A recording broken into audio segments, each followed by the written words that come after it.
Okay, so this is the second video or case study video for Module 1.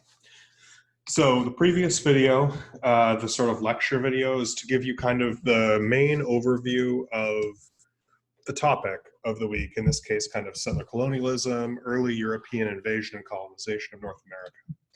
In the case study, I'll try and do like one short video per module that gives you kind of a little more detail on one example.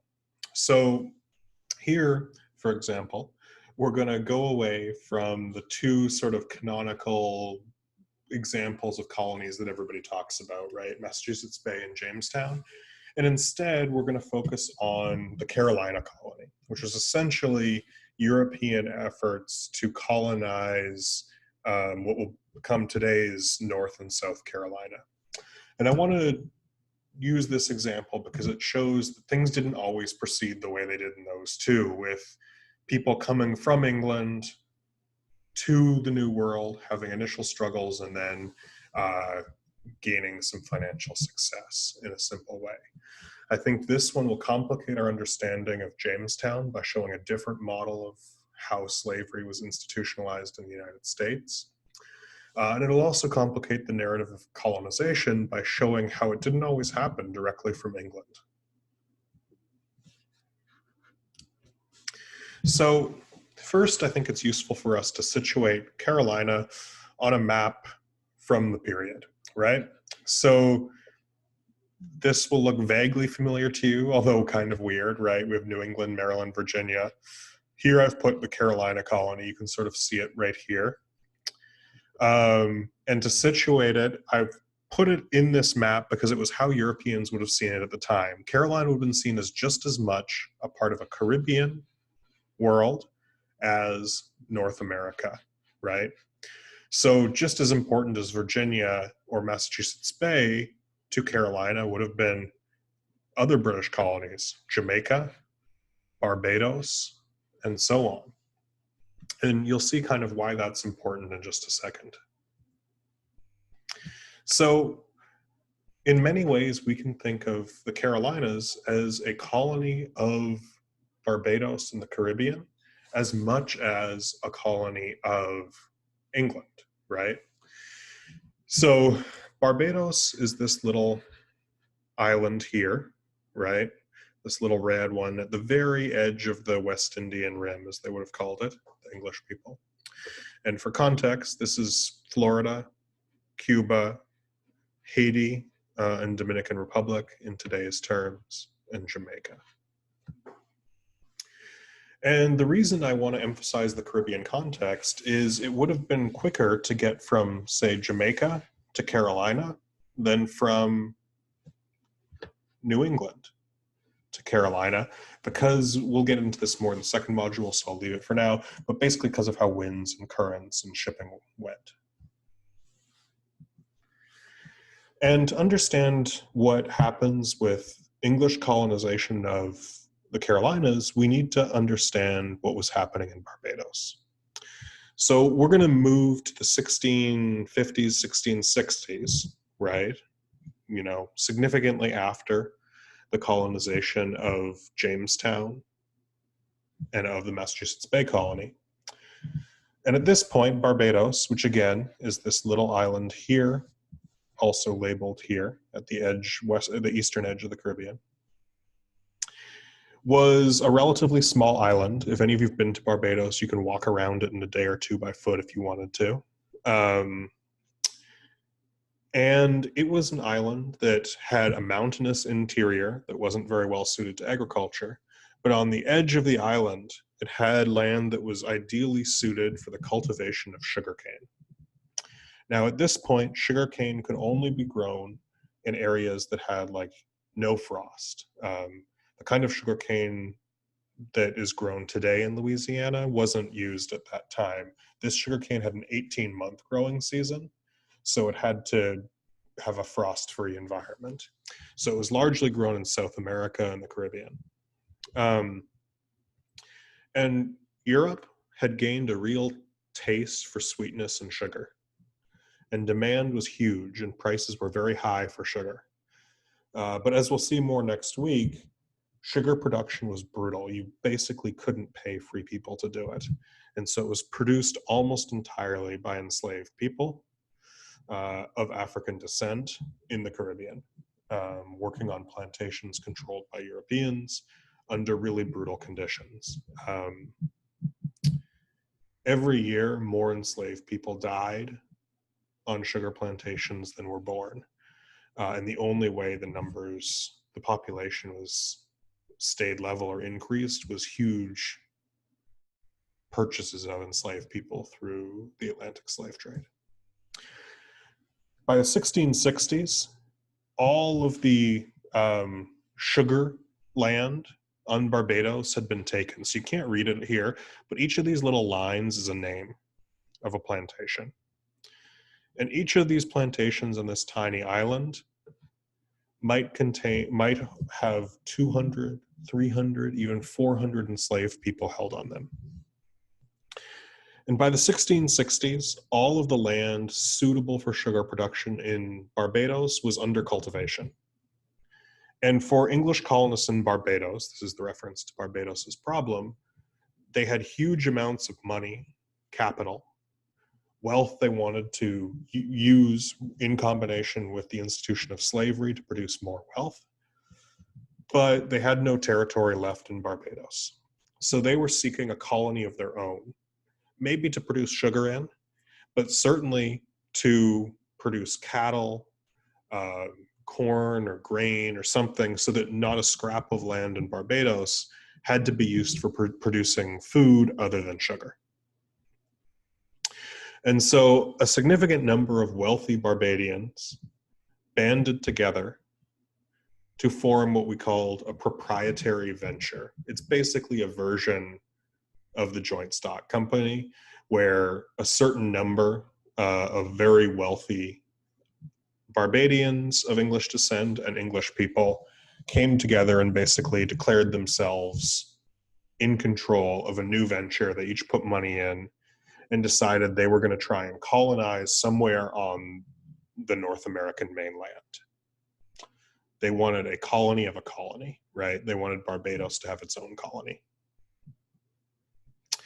And so to do this, again, apologies for the pixelation here, there was a fleet of ships they called the First Fleet, grandly.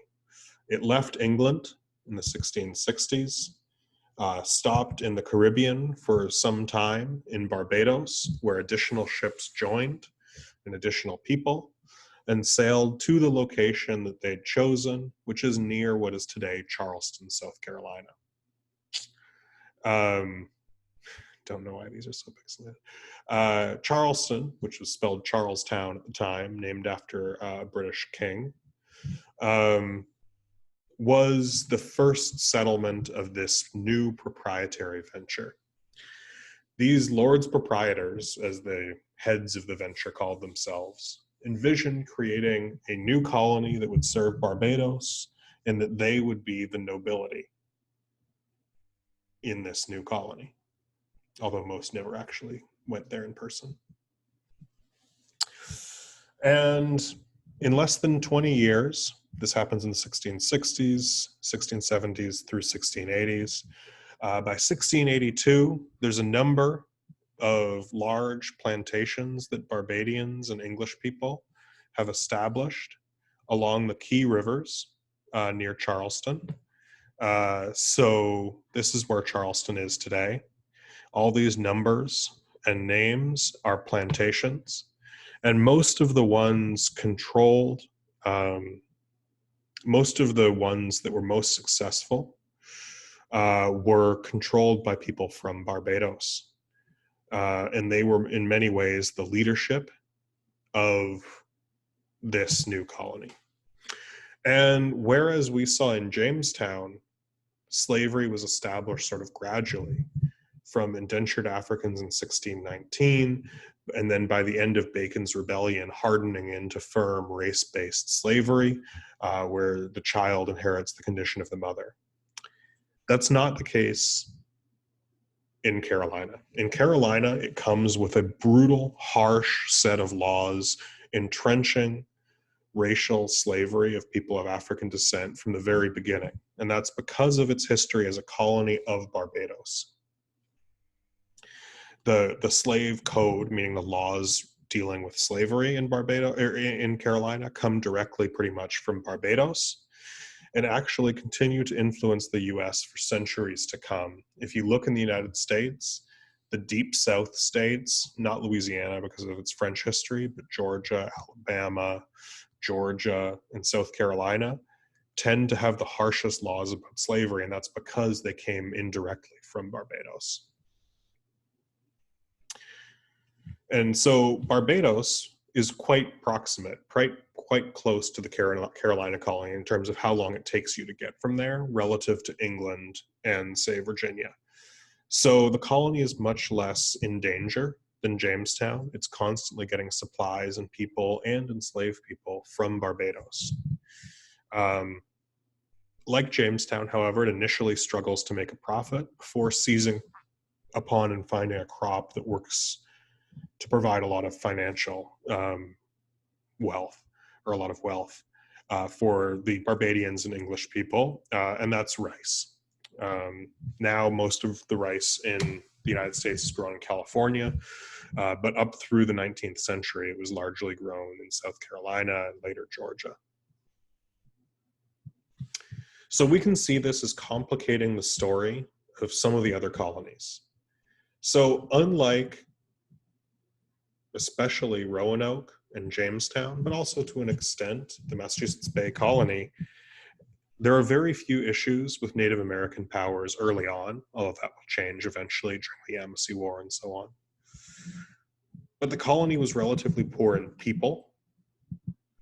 Resupply was an issue, but the proximity, the closeness of Barbados addressed these later two things. Like Jamestown, it required a cash crop or staple crop, which it eventually found in rice. And there were also internal divisions within the colony, eventually as tensions emerged between people from Barbados and people from England. So when we compare this to Massachusetts Bay and to Jamestown, the takeaways that I think you should have are that it was kind of a haphazard process. There were a wide variety of motivations, right? We see a primarily religious motivation in Massachusetts Bay Colony. We see a financial motivation almost exclusively in Jamestown. And then we see sort of financial, but also a desire of Barbados to create its own little empire in the Carolina colony. In none of these cases, you'll note, did the British Crown directly guide the settlement, right? The closest was with Roanoke, but even then, Raleigh's in charge, not Queen Elizabeth. Initially, they're all privately owned, although in most cases, the British government will eventually take them over when the private companies fail.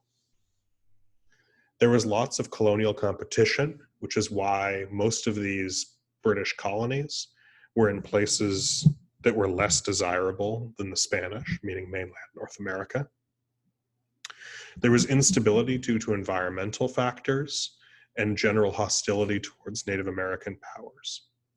And it's useful for us to remember that as much as we talk about, or I talked about the Carolina colony, as much as I talked about Jamestown, Massachusetts Bay, failure was the rule, success was the exception.